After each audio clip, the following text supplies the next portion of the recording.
सोनमर्ग विकास प्राधिकरण के मुख्य कार्यकारी अधिकारी के रूप में कार्यभार संभालने के तीसरे दिन सोनमर्ग के सुरमई शहर में अवैध संरचनाओं को हटाने के उद्देश्य से एक महत्वपूर्ण तोड़फोड़ अभियान चलाया गया है। नवनियुक्त सीईओ के प्रत्यक्ष पर्यवेक्षण और मार्गदर्शन में संचालित ये व्यापक अभियान क्षेत्र की प्राकृतिक सुंदरता और नियामक व्यवस्था को बहाल करने और संरक्षित करने के लिए एसडीए के चल रहे प्रयासों में एक निर्णायक कदम है। आज सुबह शुरू हुआ ये तोड़फोड़ अभियान सोनमर्ग के विभिन्न हिस्सों में उभरे कई अनधिकृत निर्माणों को लक्षित करना था।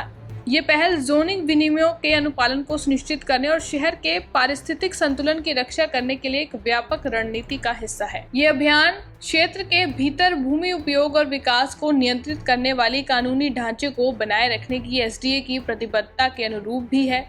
सोनमर्ग में विकास को प्रबंधित करने और उसका मार्गदर्शन करने की व्यापक रणनीति के तहत एसडीए का विध्वंस अभियान आने वाले दिनों में भी जारी रहने की उम्मीद है। प्राधिकरण विकास की जरूरतों को पर्यावरण संरक्षण और विनियामक अनुपालन के साथ संतुलित करने के लिए समुदाय के साथ मिलकर काम करने के लिए प्रतिबद्ध है। सोनमर्ग से मीरा आफ्ताब की रिपोर्ट।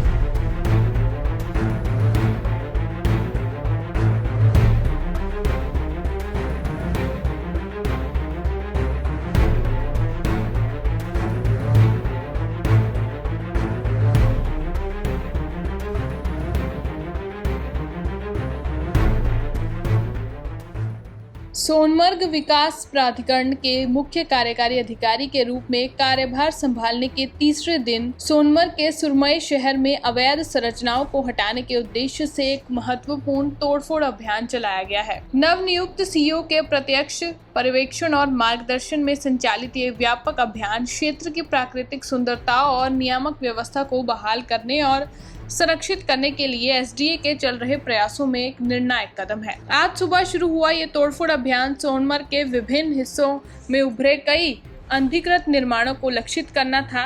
ये पहल जोनिंग विनियमों के अनुपालन को सुनिश्चित करने और शहर के पारिस्थितिक संतुलन की रक्षा करने के लिए एक व्यापक रणनीति का हिस्सा है। ये अभियान क्षेत्र के भीतर भूमि उपयोग और विकास को नियंत्रित करने वाली कानूनी ढांचे को बनाए रखने की एसडीए की प्रतिबद्धता के अनुरूप भी है। सोनमर्ग में विकास को प्रबंधित करने और उसका मार्गदर्शन करने की व्यापक रणनीति के तहत एसडीए का विध्वंस अभियान आने वाले दिनों में भी जारी रहने की उम्मीद है। प्राधिकरण विकास की जरूरतों को पर्यावरण संरक्षण और विनियामक अनुपालन के साथ संतुलित करने के लिए समुदाय के साथ मिलकर काम करने के लिए प्रतिबद्ध है। सोनमर्ग से मीरा आफ्ताब की रिपोर्ट।